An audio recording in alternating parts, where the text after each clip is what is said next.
నిరీక్షణ లేని ఇతరుల వరే మీరు దుఃఖపడు నిమిత్తము నిద్రించుచున్న వారిని గురించి మీకు తెలియకుండా మాకు ఇష్టం లేదు.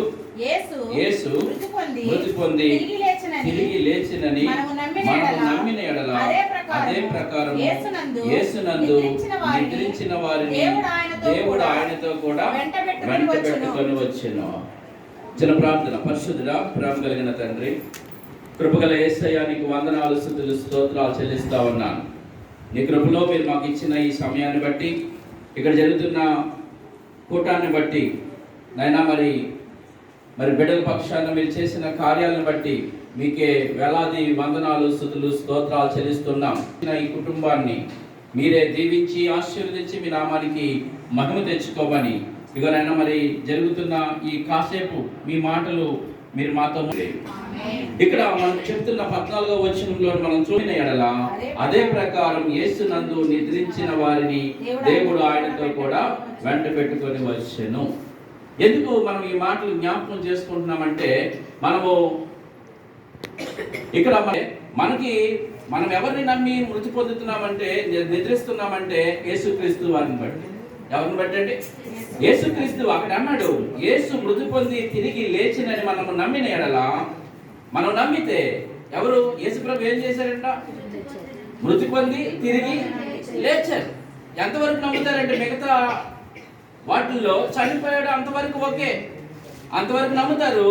తిరిగి లేచాడంటే మాత్రం ఎవరు కూడా సహించడానికి ఇష్టపడరు.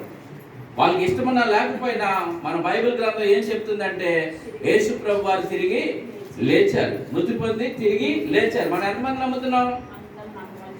హల్లెలూయా. ఇక్కడ ఈ లోకంలో అనేక మందికి అనేకమైన ప్రమాణ గ్రంథాలు ఉన్నాయి.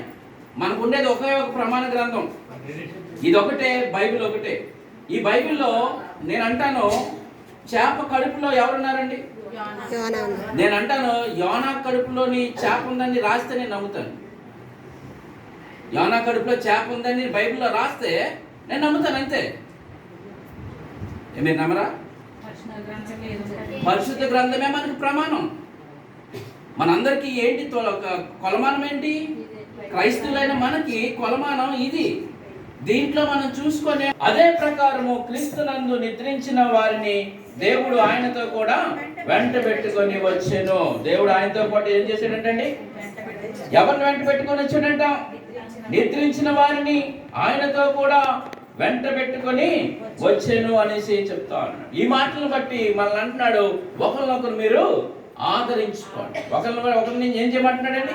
18వ వచనంలో అంటున్నాడు, కాబట్టి మీరు ఈ మాటల చేత ఒకరినొకడు ఆదరించుకోండి. మరి యేసు ప్రభు వారు మన కోసం ఈ భూమి మీదకి వచ్చి ఆయన చేసిన పని ఏంటంటే, పాపులమైన మన కొరకు ఆయన మరణాన్ని అనుభవించి తిరిగి లేచి మనల్ని నీతిమంతులుగా చేసిన దేవుడు ఆయన.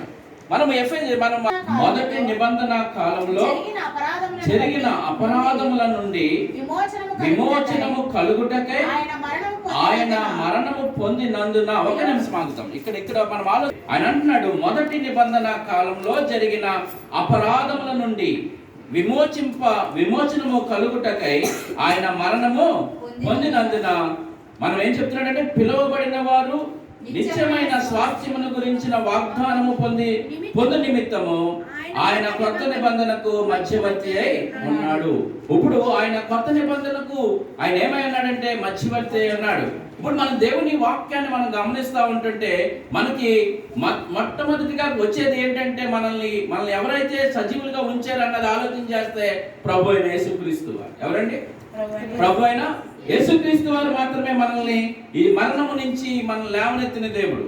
మనం తిరిగి లెగుస్తాము అని మనకి ఈ తెస్సలోనిక పత్రికలోని 18వ వచ్చిన తర్వాత ఉన్న మాటల్లో మనతో చెప్తా ఉంటాడు. కడబోర శబ్దము వచ్చినప్పుడు, ఒకసారి చూడండి, కడబోర శబ్దము ఊదినప్పుడు ప్రధాన దూత శబ్దముతోను దేవుని బోరతోను పరలోకము నుండి ప్రభువు దిగివచ్చును అనేసి మనకి అక్కడ చెప్తా ఉన్నాడు. అక్కడ ఏమంటున్నాడు చూడండి, 16వ వచనంలో, ఆర్భాటముతోను ప్రధాన దూత శబ్దముతోను దేవుని బోరతోను పరలోకము నుండి ప్రభువు దిగివచ్చు. క్రీస్తునందున్న మృతులు మొదట లెగుస్తారు. ఎవరు లెగుస్తారంటే మొదట క్రీస్తునందున్న మృతులు. ఇప్పుడు ఈ మరణము మనకి ఎలాగా ఉంది? ఈ మరణం ఎలా ఉందండి? నీడగా ఉంది. ఎలాగంటే ఇప్పుడు ఒక లారీ, ఒక లోడ్తో ఉన్న లారీ మన పక్క నుంచి వెళ్తున్నప్పుడు ఆ నీడ మనం ఏం వెళ్తున్నప్పుడు మనకి ఎలాంటి అనుభూతి కలుగుతుంది? లారీలోంచి మనం పక్కనే వెళ్తున్నాం, అది మన పక్కన వెళ్తున్నాం, ఆ నీడ మనల్ని దాటుకుంటూ వెళ్ళింది. మనకి ఏమనిపిస్తుంది? బాబోయ్ అనిపిస్తుంది. ఎంత పెద్ద లారీ ఏంటి మనం అనుకుంటా, దాటేసిన తర్వాత అనుకుంటాం విషయాలు. ఇప్పుడు మరణించిన మనము ఈ ఈ ఈ నీడ మనం ఇప్పుడు జరిగేది ఏంటంటే నీడే. ఇప్పుడు చనిపోయిన వాళ్ళందరూ కూడా ఏమిటంట? నీడ. ఆల్రెడీ నిజ జీవితంలో జరిగింది ఎవరికంటే అది యేసు ప్రభు వారికి జరిగింది. ఎప్పుడు 2000 సంవత్సరాల క్రితం ఆ లారీ మనమేంచి నీడగా వెళ్ళిన లారీ డైరెక్ట్గా ఆయన మేంచి వెళ్ళింది. మీకు అర్థమవుతుంది అనుకుంటున్నాను. వాళ్ళ క్రితం ఆయన చనిపోయాడు కనుక ఆయన చనిపోవడం వల్ల మనకేమొచ్చిందంటే మనకు ఆ భయం లేదు, ఇది మనం నీడలో ఉన్నాం. ఇంకా మీకు చెప్పాలంటే మరి వైజాగ్ ప్రాంతంలోనికి వాటిలోకి వెళ్తున్నప్పుడు, ట్రైన్లో వెళ్తున్నప్పుడు గుహలోంచి వెళ్తాం మనం బయటికి. గుహ కాసేపు దగ్గర చీకటిగా ఉంటుంది, ఆ గుహ అయిపోగానే మళ్ళా వెలుతురు వస్తుంది. ఇప్పుడు అలాగే మొదట అందుకోసమే మన మరణము మన అన్నాడు, మనల్ని ఏమన్నాడంటే నిద్రించారు అంటాడు. నిద్రించేవాడు తలుపు కొడితే మళ్ళా తీస్తాడు, లెగుస్తాడు. నిద్రించేవాడు మన తట్టితే. చచ్చిపోయాడైతే లేవడు. చచ్చిపోయినాడు ఎవరు? చచ్చిపోయి ఆత్మ ఎక్కడికి వెళ్ళిపోయింది? దేవుడి దగ్గరికి వెళ్ళిపోయింది అంటారు. అక్కడ మనం అది మంది కాదు, కానీ మన దాంట్లో ఏమంటారంటే ఆ భాష, ఆ లాంగ్వేజ్ మనం చూస్తున్నప్పుడు చనిపోయాడు, నిద్రించాడు.